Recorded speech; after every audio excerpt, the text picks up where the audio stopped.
Today's lecture is on observation and measurement. And the first topic that I'll focus on is experience. Experience, or synonymously I'll speak about observation, plays a crucial and fundamental role in science. We can perhaps say, broadly at least, that all scientists are empiricists. Empiricists in the sense that, derived from the Greek empiria, that sensory experience are considered by empiricists to be the only ultimate basis for knowledge. That wasn't always so. If you read the Gospel of John, you'll hear the story of the doubtful Thomas. So, Christ has resurrected, and some of the disciples meet him. But Thomas isn't there, and the disciples tell Thomas. But Thomas says that he doesn't believe that Christ actually has risen. Instead, he demands that he sees and feels the evidence for resurrection himself. So, Jesus meets with him and allows him to see and touch his wounds. And then he tells him off for needing such a lower kind of justification. He says, or at least that's what the gospel reports, because you have seen me, you have believed. Blessed are those who have not seen and yet have believed.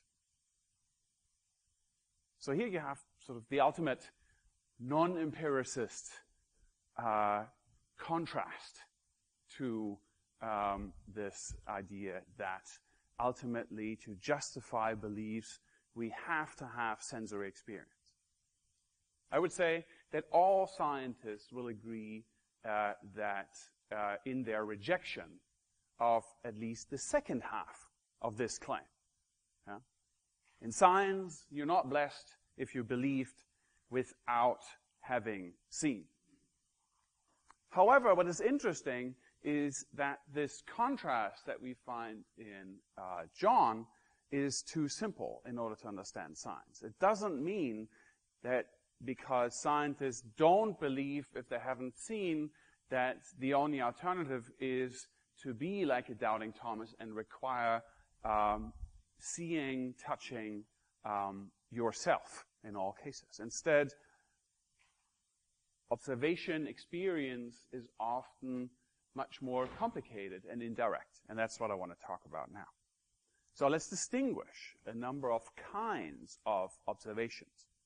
The first one is the one that we find Thomas is after, right? So he performs, or he requires a direct observation. He wants to use his own senses without any aids.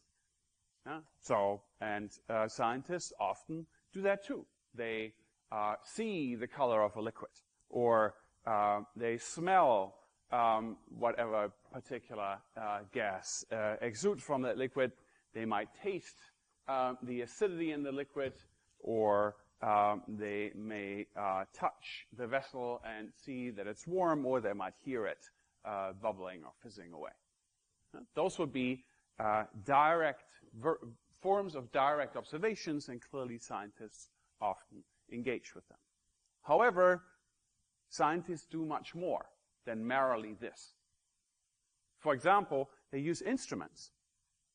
And they use instruments in different ways. So sometimes they use instruments to aid their direct observations. For example, they might want to experience bacteria or very far away stars. And those they can't see with their naked eye.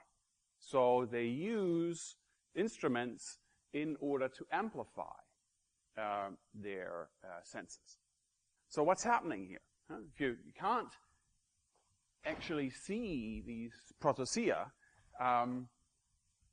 with your naked eye, but that light that is reflected by those objects, by those little creatures, is amplified through or concentrated through a microscope in such a way that they become visible to your eye. And here the important thing is that there is a direct connection from these organisms to your eye through an instrument that facilitates you actually picking up on that information. That's different from direct observation because it requires these aids, but there is still a direct connection between your senses and these objects that you are observing. Now contrast that with this very broad type of observation, which I call indirect observation. Many things that scientists are interested in are not directly observable. However much we might want to amplify whatever information is there, whatever signal is there, whatever sort of causal base is there, it is not enough for our senses to pick them up. So, for example, we cannot directly observe subatomic particles. There is no optical microscope strong enough to see them. Instead, what we can do is we can craft a particular experimental setup in which these objects that we're interested in have some effect, and where that effect is observable. So we're never observing these objects themselves, rather we are observing their effect. This is the case, for example, in the bubble chamber, which was an early instrument to detect charged subatomic particles. So you would have a liquid, superheated liquid, under substantial pressure, and then you would send charged particles through that.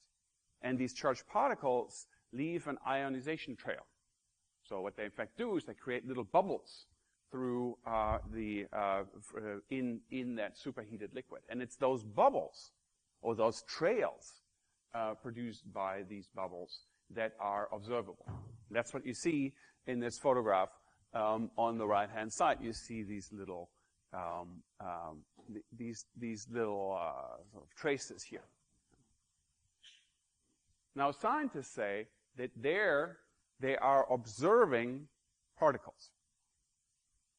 And I have no question that they are observing them, but it is important to see that that's a different kind of observation than either using your senses without any aid or using an aid in order to, for example, look at a cell of an organism. Here, we are actually seeing just the effects of these subatomic particles, not the particles themselves. And that's why I call this indirect. It is mediated through this intermediate step of the effect that we are then able to detect with our senses. And of course, this chain might be longer, so we might even in principle distinguish between degrees of indirectness, but we don't need to go into this here. So, just to summarize, I've given you different kinds of sensory experience, and I've argued that the distinction here is one of is based on the different ways how the object of our interest is related to our senses. And I've also argued that instruments play quite different roles, either as aids in direct observation or as the setup of detecting effects of the the object that we're interested in.